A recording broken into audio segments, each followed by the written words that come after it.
Oni 13. Resistance. The book that Shiro-san handed to me contains information that I wanted to know, the method to suppress wrath. However, Sophie-san's reaction on seeing that was unexpected. In order to acquire heresy resistance, blast heresy magic at her? It's like ordering someone to hit you in order to become strong at taking a hit. It certainly might be effective, but why are you taking the initiative to use the most painful method already when there might be other methods? I have trouble understanding her. In addition, she's declaring that with a self-satisfied look for some reason, so it's even more incomprehensible. There's many methods available to raise a resistance. Firstly, Sophia-san said,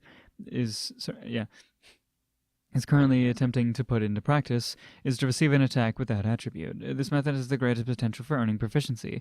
However, being able to acquire the resistance means that an equivalent amount of that attribute's damage must be received as well. If you want to become stronger against fire, then you have to let your body get burnt by fire. To put it bluntly, it's torture. If you intend to proceed with that, you either need to be in a situation where you absolutely have to acquire that resistance as a last resort, or you're an idiot. Or perhaps you possess special inclinations where that option brings feelings of pleasure. Please don't tell me it's that, okay?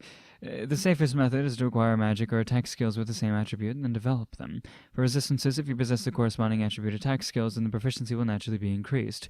The reason why I have high resistance in fire and lightning is because it has a high significant influence. The timing with which the proficiency increases is when the corresponding attack skill level rises, or when your own level rises. Seems that the proficiency obtained during everyday living is minuscule, but I still think that the proficiency is mainly earned in connection with your level. The final method is to assign skill points and then raise the proficiency. Skill points aren't just for acquiring new skills, and by investing points into skills that were previously gained, it is impossible to increase the proficiency. I might have used up all my previous skill points, but it's possible to safely and securely earn the proficiency. Apart from those methods, the rest depend on quite unusual methods. For example, to evolve into a race that has corresponding resistance at a high level. The ice dragon that I fought previously had nullity level ice resistance, for example. However, this method depends on being able to evolve in the first place, so you might as well choose a humanoid species. I might have possibly had the potential through the course of evolution, but for humans and demons, it's basically impossible for them to evolve in the first place.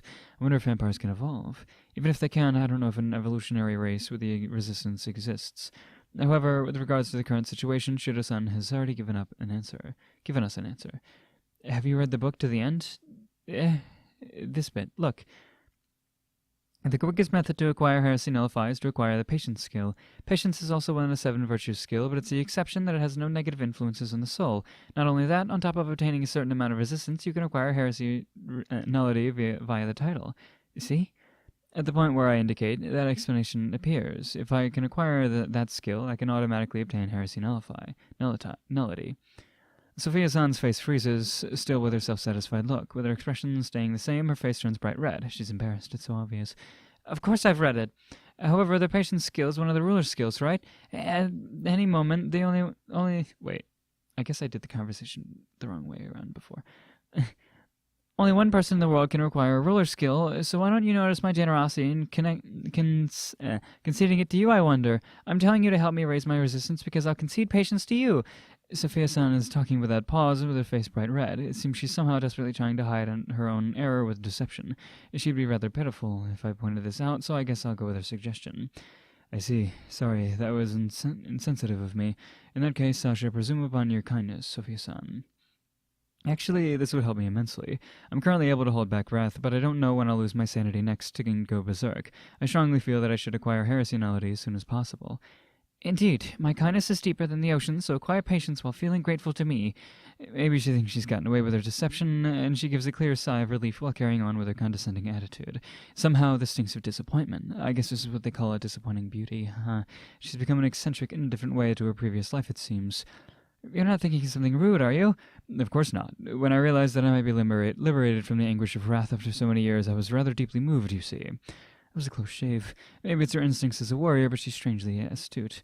However, though I said that as an excuse on the spur of the moment, I really am deeply moved, in fact. Half my life in this world has been hell. Until I fought Sophia-san, it was even enough that I thought I wanted to die. However, during my battle with Sophia-san, the instant that I perceived that I really could die, I became aware that my own feelings were wavering. Then, when When I was being completely beaten up by that god called Kuro, I clearly felt terror, though that I was going to be killed. Because of that, I realized my reluctance to being killed. Compared to my previous wish to die, that's truly unexpected. At the end of the day, I really didn't want to die. How despicable, while killing so many others, when I myself faced being killed. I hoped that I wouldn't die. If they saw me looking apathetic like this, I'm sure all the goblins would laugh at me. When they fought, if they took a life, they thought it was natural to be resolved to die one day themselves. I didn't have that resolve. Instead, I only used the power of wrath to persecute the weak, and I didn't have the least resolve to pick a fight with my own life on the line. When I safely came to my senses again, I actually felt relief that I was alive. I was also happy. I'm the worst, after doing all that I did, to think that I alone can survive in peace. I should die, yet I'm afraid to die. I think I'm pathetic. However, I don't have the courage to take my own life. As atonement, I think that I have to properly make use of my remaining life. However, even if I was told to die, I don't think I'm capable of that. In my previous life, I thought that it's okay for the likes of criminals to die, but I never expected that feeling to be aimed at myself. Even while thinking that it would be better for me to die, I'm wavering about whether to die. I'm falling into self-hatred. To be honest, I'm still not sure how I should live from now on, but in order not to commit more crimes, there's no way that I can allow myself to be engulfed by wrath. That's why I need heresy nullity. However, there's one big problem. I'm glad you'll concede it to me, but I have 0 skill points. The mood is cramped. Sophie-san awkwardly glanced away from me. Yeah. Okay. Yep. This is fun.